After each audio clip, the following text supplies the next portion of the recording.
ఏదైతే వ్యాఖ్యలు చేశారో CM Revanth Reddy farm house కి వస్తా అని చెప్పి దానికి సంబంధించినంత వరకు కవిత రియాక్ట్ అయ్యారు.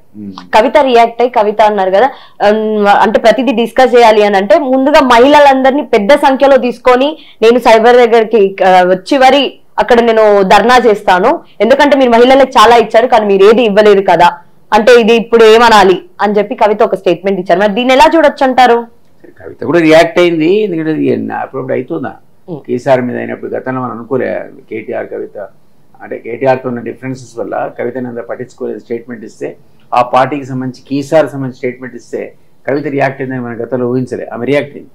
ఇవాళ కూడా సీఎం ఇచ్చినట్టు వాటికి మళ్ళీ ఆమె రియాక్ట్ అయింది. సో అందువల్ల మీరు ఇంతమంది ఉన్నారు వాళ్ళకి డిఫరెన్సెస్ ఉన్నాయి.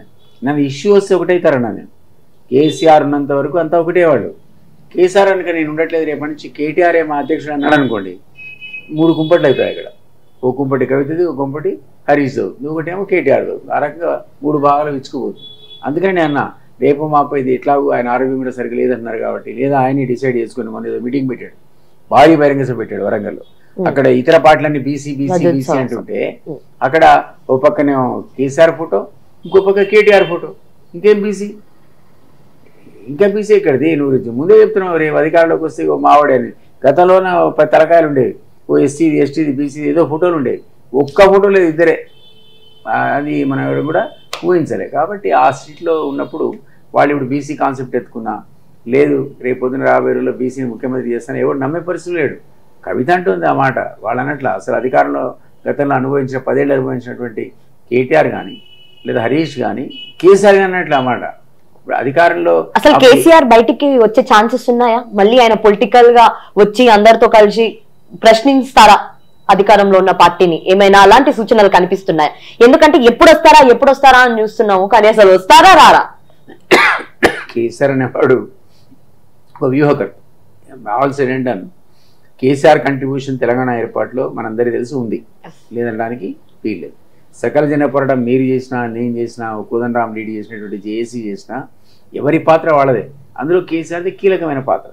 సో అతను కమ్యూనికేటర్ కూడా, ప్రజలను కనెక్ట్ కావడంలో ఈవెన్ రేవంత్ రెడ్డి కంటే పర్ఫెక్ట్ కమ్యూనికేటర్ ఆయన.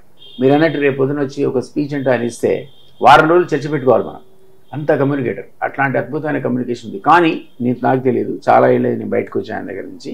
ఆరోగ్యం బాగాలేదు మొన్న గందరగోళం చేశారు. మళ్ళీ తెల్లారి అన్ని టెస్టులు అయిపోయినాయి, డిశ్చార్జ్ అయ్యాడు, బాగానే ఉన్నారు అని స్టేట్మెంట్ ఇచ్చారు. ఆయన బాగానే ఉంటే మీరు అంచనా వేయలేరు ఆయన ఎప్పుడు బయటకు వస్తాడో, ఏం చేస్తాడో, ఏం మాడతాడో అంచనా వేయలేరు. నిజంగా ఆయనకు బాగాలేకపోతే మాత్రం అది బీఆర్ఎస్కి పెద్ద దెబ్బ.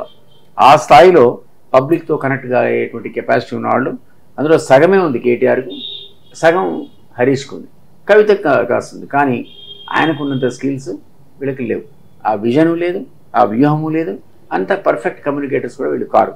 కాబట్టి ఒకవేళ ఆయన కనుక పక్కకు జరిగి కొడుకునో కూతురునో లేకపోతే అల్లున్నారే మీరు చూసుకుంటా అంటే మాత్రం బీఆర్ఎస్ గత వైభవాన్ని ఎప్పుడూ పొందలేదు, ఇంపాసిబుల్ అది. But at the same time ఇప్పుడు ఆయన ఆరోగ్యం బాగా ఉంటే మాత్రం మీరు కేసీఆర్ని రైట్ ఆఫ్ చేయలేరు. అయిపోయింది కేసీఆర్ పని ఈరోజు మీరు ప్రకటన చేయలేరు. అది నాకు ఆ ఫ్యామిలీతో ఉన్నటువంటి అతనితో ఉన్నటువంటి సాన్నిహిత్యం వల్ల చెప్తున్నాను. ఓకే.